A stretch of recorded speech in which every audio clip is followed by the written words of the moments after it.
Assalamualaikum warahmatullahi wabarakatuh. Waalaikumsalam warahmatullahi wabarakatuh. Kami dari kelompok 5 akan mempresentasikan poster yang sudah kami buat yang memiliki topik peran bioinformatika dalam memahami mekanisme penyakit. Sebelum itu, kami akan memperkenalkan diri. Perkenalkan, saya Renata Aulia Gusti Leandra dengan NIM K1A023014. Kenalkan, nama saya Pradina Indah Permata dengan NIM K1A023022. Perkenalkan, saya Dian Widya Lestari dengan NIM 066. Saya Siti Hairunisa dengan NIM 074. Perkenalkan, saya Hare Yudayana Santoso dengan NIM 082. Saya Aurelia Ricinta Putri Widodo dengan NIM 110.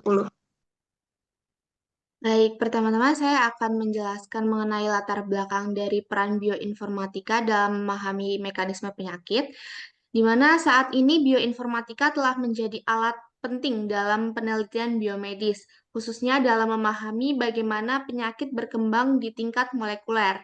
Dengan adanya berbagai database dan alat komputasi, para ilmuwan kini dapat menganalisis interaksi protein-protein atau PPI, protein-protein interaction, analisis jalur metabolisme, dan variasi genetik yang dapat membantu dalam identifikasi penyakit, pengembangan obat, dan terapi medis.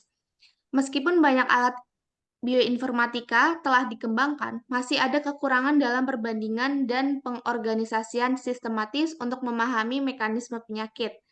Alat komputasi dan bioinformatika digunakan untuk memahami mekanisme penyakit dengan menganalisis interaksi protein gen dan jalur metabolisme menggunakan pendekatan berbasis data. Untuk memahami mekanisme penyakit, para ilmuwan menggunakan berbagai database seperti BioGrid, yaitu mengumpulkan interaksi protein dan genetik. Yang kedua itu ada UniProt, yaitu menyediakan informasi sekuen dan anotasi protein. Yang ketiga ada String, yaitu memperkirakan interaksi protein yang diketahui maupun yang diprediksi. Selain itu, ada juga alat bioinformatika seperti Cytoscape yang digunakan untuk memvisualisasikan jaringan interaksi. Dengan bantuan alat-alat ini, para penelitian dapat menganalisis data ekspresi gen dan memahami bagaimana suatu penyakit. Dan masih banyak lagi website lain yang menyediakan database protein atau gen terkait bioinformatika. Semua database tersebut dapat diakses pada website. Adapun tujuan dari percobaan ini yaitu mengulas peran alat komunikasi dan bioinformatika dalam penelitian biomedis untuk menjembatani kesenjangan informasi molekuler serta mengidentifikasi target obat potensial melalui analisis jaringan dan jalur biologis. Baik, metode pendekatan yang digunakan dalam mengidentifikasi penyakit dengan bioinformatika yang pertama itu ada analisis interaksi molekuler yang dapat memetakan hubungan antar protein dan gen untuk memahami mekanisme penyakit. Analisis ini bisa menggunakan string, biogrid, dan juga IntX. Kemudian ditinjau dari variasi genetik dengan cara mengidentifikasi perubahan genetik yang berhubungan dengan penyakit. Variasi genetik dapat dilihat dari database seperti ClinVar dan GWAS katalog. Bisa juga dengan ensemble varian effect predictor atau VEP untuk analisis lebih lanjut. Kemudian pemodelan struktural dan dinamika, yakni dengan membuat simulasi untuk memahami perubahan protein yang menyebabkan penyakit. Pemodelan ini bisa menggunakan Web AlphaFold dan juga Ember. Lalu untuk analisis jaringan untuk mempelajari hubungan antar komponen biologis untuk menemukan terapi atau pengobatan baru. Dapat menggunakan KEGG atau Kyoto Encyclopedia of Gens and Genomes, Reactome, dan juga Cytoscape sebagai alat untuk visualisasi dan analisis jaringan lebih lanjut. Bioinformatika telah memberikan banyak kontribusi dalam riset kesehatan. Misalnya, yang pertama yaitu identifikasi gen penyebab penyakit. Dengan menganalisis ekspresi genetik, para ilmuwan bisa menemukan gen yang berperan dalam penyakit tertentu, seperti kanker dan gangguan metabolisme. Yang kedua, penemuan obat baru. Bioinformatika memungkinkan peneliti untuk memprediksi interaksi antara molekul obat dan target biologisnya. Yang ketiga adalah analisis data omics, yaitu teknik seperti RNA-seq dan proteomics memungkinkan studi ekspresi gen secara global, memberikan wawasan lebih dalam tentang patogenesis penyakit.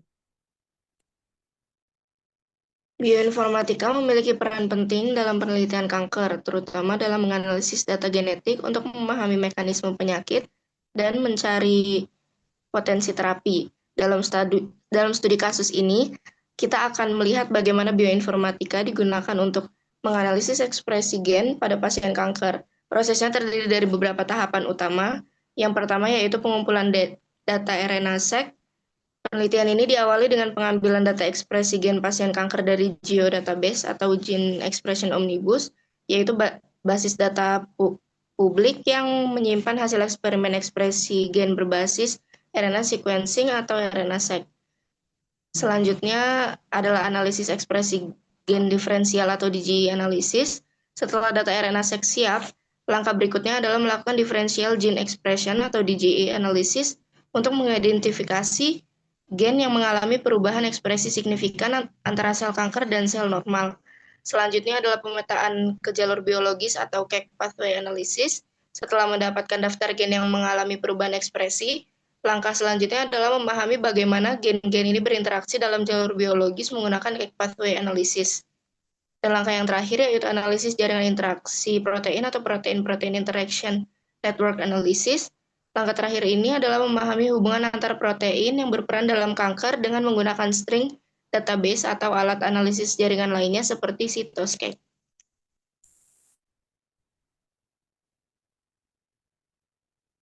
Selanjutnya, dari presentasi yang kami sampaikan, kami menyimpulkan bahwa bioinformatika dan alat komunikasi berperan krusial dalam memahami mekanisme penyakit serta mendukung pengembangan terapi yang lebih efektif. Dengan mengintegrasikan berbagai basis data dan metode komputasional, penelitian biomedia dapat semakin maju, membuka peluang besar untuk inovasi dalam diagnosis, pengobatan, dan penemuan target terapi baru.